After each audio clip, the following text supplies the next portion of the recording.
Siapa Tuhan buat seseorang tu cacat? Orang cacat ni Tuhan buat dia cacat sebab dia kalau dia sempurna, kalau tangan dia cukup, Kak Tun, dia kira duk tumbuk orang ya. Dia sekeh orang tu, dia sigung orang ni, dia boh orang tu, dia tumbuk orang ni, dia kutir orang tu, dia tojoh orang ni. Tu Tuhan bagi tangan dia kudung. Kalau tangan penuh, hang kira duk boh orang ya. Pasal apa kaki dia capik? Tak tahulah, kalau kaki dia cukup, dia kira sepak orang, tendang orang ya. Tu Tuhan buat. Ada hikmah. Dia ni kena macam ni. Dia ni kena macam ni. Ada keluarga, ada orang lawa. Salah Sayyidina Muhammad. Ada orang lawa. Bahkan kalau kita tengok, dia sebab sempurna lah. Tapi Tuhan bagi anaknya tak sempurna. Nak tinggal rumah pun susah, nak bawa anak ke tengah masyarakat pun payah. Pasal apa? Sebab dia juga. Dia ni kalau sempurna, tak tahu nak habang. Dia angkat diri setinggi bintang Suraya lah kot. Dah comel, sempurna semua. Kan? Orang pun kata mungkin ratu lah. Angkat diri sampai bintang Suraya. Tapi bila mana anak dia kurang, dia di cover. Faham tak? Dia tak tinggi sangat. Nak tinggi, ini Tuhan tunjuk. Tu dia katakan, dalam hidup ni Tuhan buat semua takarnya betul. Allahumma salli ala sayyidina Muhammad.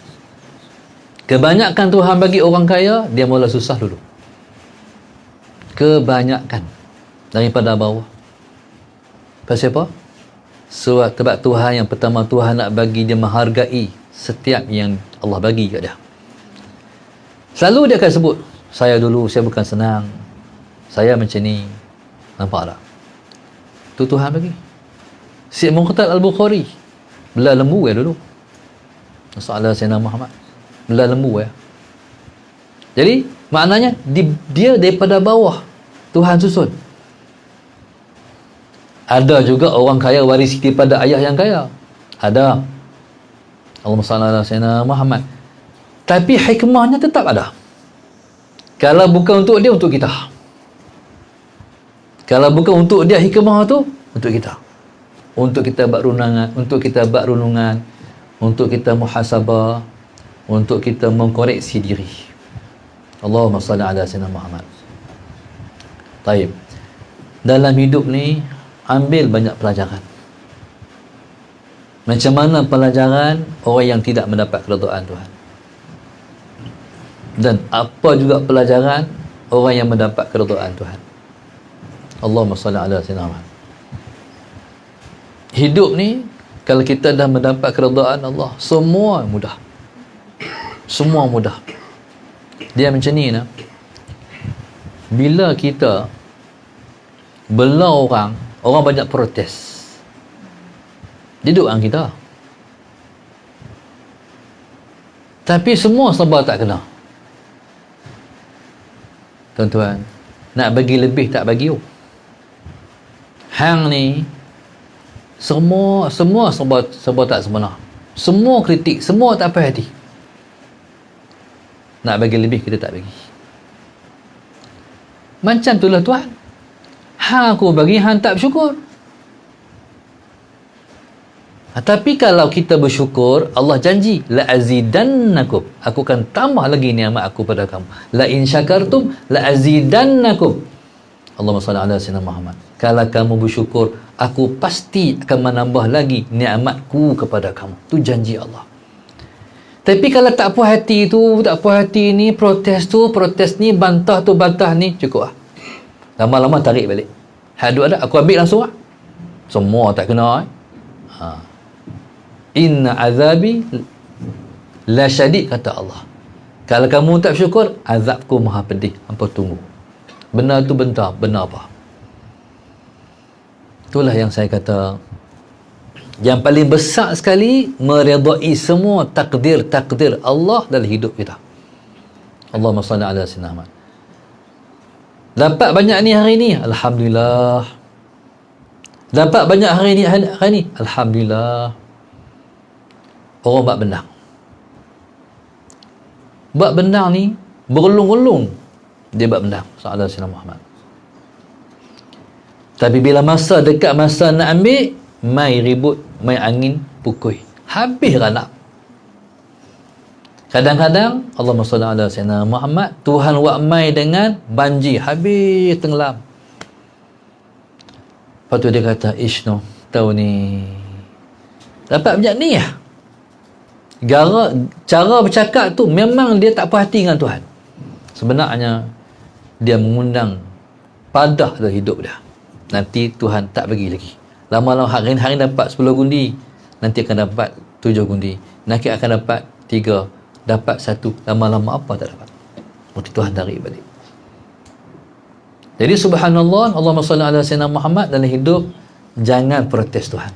Ni nak dapat keridaan Allah. Tapi kalau kita semua tak apa, kod semua, kod ni tak apa, kod tu tak apa, had tu tak apa, ni tak apa. Kalau bos pun dia kata, no, dia balik sembang lah, bos balik sembang dengan bini pula. Dia kata, Ayub tu kerja bagus lah. Tu bos balik sembang dengan bini pula. Bagus semua. Semua tak apa, kerja bagus. Kok mana pun tak apa. Rasa tahu nak angkat pangkat dia apa. Nampak tak? Tu manusia, tu kita. Masalah Sayyidina Ahmad, kita boleh reti, kita boleh nilai. Jadi Allahumma salli ala Sayyidina Muhammad, maka begitulah takdir Tuhan. Semua tak apa. Sebenarnya dalam hidup ni masalah bukan orang, Allah. Kita nampak macam orang tu tak bagi, sebenarnya tak bagi tu Allah. Kita kata macam orang tu bagi, sebenarnya yang bagi itu Allah. Semua ni satu permainan je, game je. Tu hormat orang tu hormat orang ni, orang tu ikut tu, orang ni ikut ni. Sebenarnya tu dah panggil buah catur. Buah catur Tuhan. Tuhan tolak kau tu, Tuhan tolak kau ni. Tapi orang tu, zahirnya orang tu yang buat, sebenarnya Allah.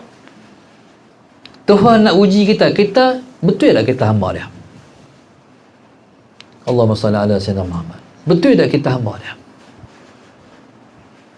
Jadi kalau kita betul-betul hamba dia, hamba ni dia tak protes Tuhan. Agak-agak saya nak tanya, kalau ada orang gaji di rumah lah, duk bantah kita semua, agak-agak nak pergi tahan lama kah?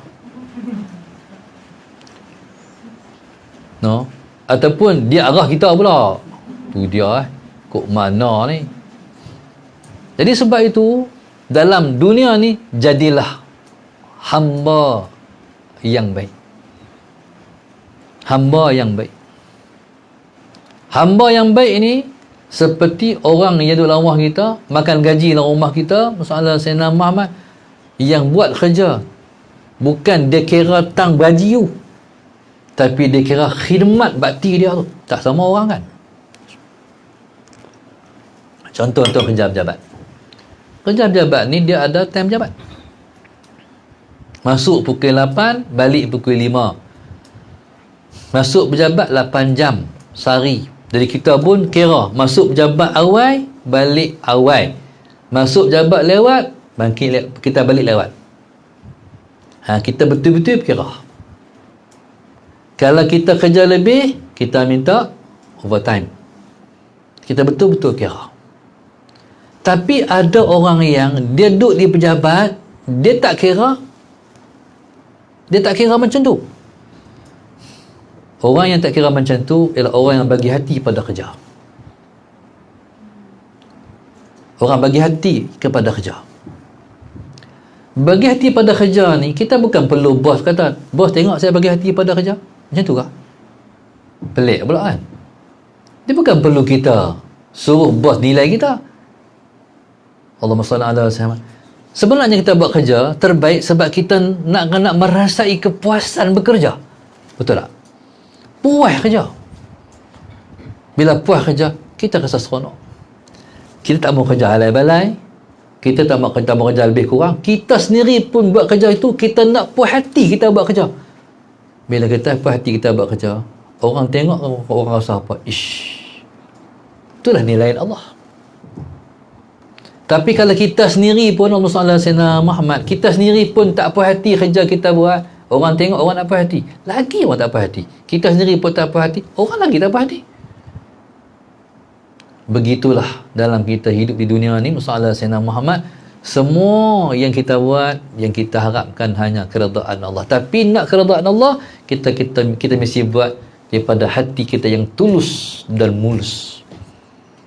Masalah Sayyidina Muhammad. Taib. Hal ni tak kira dah. Dengan Tuhan tak kira dah. Masa kita bagi, duit kita bagi, tenaga kita bagi, semua kita bagi, hatta nyawa pun kita dah bagilah. Kalau dah bagi semua, layaklah dia mendapat kredit dan keredaan Tuhan.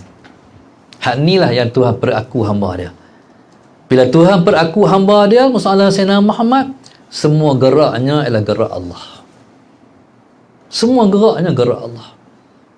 Memandangnya pandangan Allah, mendengarnya pendengaran Allah, percakapannya daripada Allah, langkah kakinya langkah untuk mendapat keredaan Allah, tangan dia pegang, semua anggota kita sudah menjurus kepada Allah. Semua tu Allah belaka dah. Allahumma salli ala sayyidina Muhammad. Sampai ke peringkat hak hati nak langsung baik. Ni pengalaman. Siapa-siapa yang dah hidup di tahap tu, dia dah seperti masuk syurga. Sebab syurga ni dia punya gelarannya radhiyallahu anhu. Radhiyallahu anhu, telah meredai Allah, telah meredailah Allah kepadanya. Kan kita kata sana Anas bin Malik radhiyallahu anhu, sana Abu Hurairah radhiyallahu taala anhu, sana Aisyah radhiyallahu taala anha, Allah telah redha kepada mereka. Jadi siapa-siapa yang di dunia ni dia nak, Tuhan bagi. Berarti dia telah mencetak namanya dalam syurga dah. Dia sudah ada radhiyallahu anhu. Tapi dengan syarat tadi, dia kena redha dengan Allah. Bila dia telah redha dengan Allah, maka Allah balas radhiyallahu anhu. Allah meredha kat dia. Lepas tu, bila nak habis umur, maka dia akan dipanggil oleh malaikat, ya ayyatuhan nafsul mutmainnah, irji'i ila rabbiki radiyatan mardiyah, fadkhuli fi ibadi wadkhuli jannati. Allah kata, wahai nafsu yang tenang. Nafsu ni kita nak hidup. Diri kita hak level ni. Diri kita hak level ni kita nak hidup. Nafsu mutmainnah. Allah kata, wahai nafsu yang namanya mutmainnah, irji'i ila rabbiki, pulanglah kamu kepada Tuhan kamu, radiyatan mardiyah, dalam keadaan kamu redha pada Allah, mardiyah, kamu diredai pula oleh Allah. Lepas tu, fadkhuli fi ibadi, masuklah dalam kelompok hamba-hambaku. Maknanya ni ada orang yang Tuhan peraku hamba dia, ada orang yang Tuhan tak mengaku dia hamba Allah. Jadi orang ni kalau dia tak mendapat keredaan Allah, berarti Allah tak redha, Allah tak mengaku dia hamba dia.